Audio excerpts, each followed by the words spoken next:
পুর নিয়োগে বিস্ফোরক তথ্য সিবিআই এর। পুরসভায় 1850টি চাকরি সন্দেহজনক। 2014 থেকে 1850 জনের চাকরি সন্দেহজনক এবং 17টি পুরসভায় নিয়োগ হয়েছে, যে বিষয়টা সন্দেহজনক বলে মনে করা হচ্ছে। অয়নশীলের বিরুদ্ধে চার্জশিটে এমনই দাবি সিবিআই এর। শিক্ষা নিয়োগ দুর্নীতির তদন্তে অয়নশীলের নাম জড়ায় এবং অয়নশীলকে জেরা করে এই পুর নিয়োগ দুর্নীতির বিষয়টি উঠে আসে এবং সেখানে বেশ কিছুদিন হলো তদন্ত চলার পর পুর নিয়োগ নিয়ে চার্জশিটে সিবিআইয়ের দাবি অন্তত 1850 জনের চাকরি সন্দেহজনক। বিক্রম রয়েছেন আমাদের সঙ্গে। বিক্রম, আর কি আপডেট পাওয়া যাচ্ছে এই চার্জশিট থেকে? দেখো, সম্প্রতি আমরা যেটা জানতে পারছি যে সিবিআই তরফ থেকে অয়নশীল এবং পাচুগোপাল রায়ের নামে যে চার্জশিটটি দেওয়া হয়েছে, সেই চার্জশিটে কিন্তু সিবিআই তরফ থেকে যেটা দাবি করা হচ্ছে যে মূলত 2014 সাল থেকে পুরসভাগুলিতে, রাজ্যের 17টি পুরসভাতে যে নিয়োগ প্রক্রিয়া হয়েছে, সেই নিয়োগ প্রক্রিয়ার ক্ষেত্রে কিন্তু প্রায় 1850টি পদে যে চাকরি হয়েছে বা রিক্রুটমেন্ট হয়েছে তা কার্যত সন্দেহজনক, এমনটাই কিন্তু বলা হচ্ছে সিবিআই তরফ থেকে ওই চার্জশিটে।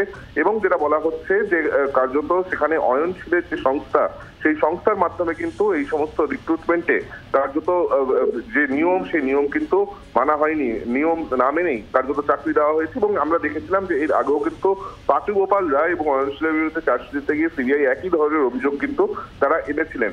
এক্ষেত্রে দাঁড়িয়ে তদন্তকারীরা যেটা জানাচ্ছেন যে এই চার্জশিটের মধ্যে মূলত কোন কোন পুরসভায় কত চাকরি সন্দেহজনক রয়েছে তার একটি তালিকা এই চার্জশিটে অ্যানেক্স করে দেওয়া হয়েছে এবং সেই অর্থে সিবিআই তরফ থেকে কিন্তু এখনো পর্যন্ত এই বিষয় নিয়ে তদন্ত করা হচ্ছে। এবং সিবিআই তরফ থেকে যেটা বলা হয়েছে এই চার্জশিটে যে 1850টি পদে যে রিক্রুটমেন্ট হয়েছে তা কিন্তু সিবিআই তদন্তের আওতায় পড়ছে, এমনটাই সিবিআই সূত্রে আমরা জানতে পারছি।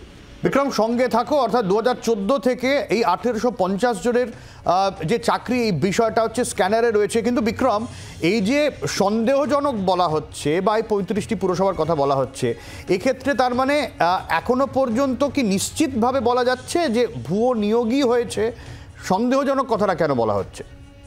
দেখো, যেটা বলা হয়েছে যে সন্দেহজনক নিয়োগ এবং তার সঙ্গে সঙ্গে যেই প্রক্রিয়ায় এই নিয়োগ হয়েছে তা কিন্তু সন্দেহজনক, এমনটা সিবিআই তরফ থেকে বলা হয়েছে। এবং কার্যত এই সমস্ত রিক্রুটমেন্টের ক্ষেত্রে যে সমস্ত নিয়ম রয়েছে তা কিন্তু মানা হয়নি। এবং পাচুগোপাল রায়ের ক্ষেত্রেও আমি এই জায়গাটাতেই বিক্রম জানতে চাইছি যে সন্দেহজনক মানে এখনো পর্যন্ত এই নিয়ে তদন্ত প্রয়োজন, তাই তো? মানে তদন্ত চলছে, সেটাই সিবিআই চার্জশিটে বলা হয়েছে যে তদন্ত কিন্তু চালানো হচ্ছে।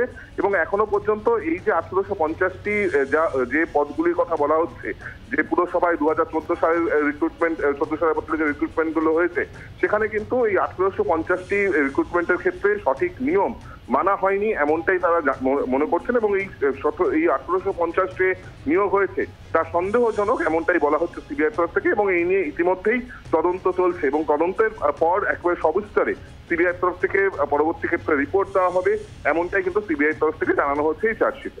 অনেক ধন্যবাদ বিক্রম। বাংলার আওয়াজ, বাঙালির আবেগ, জি 24 ঘন্টা।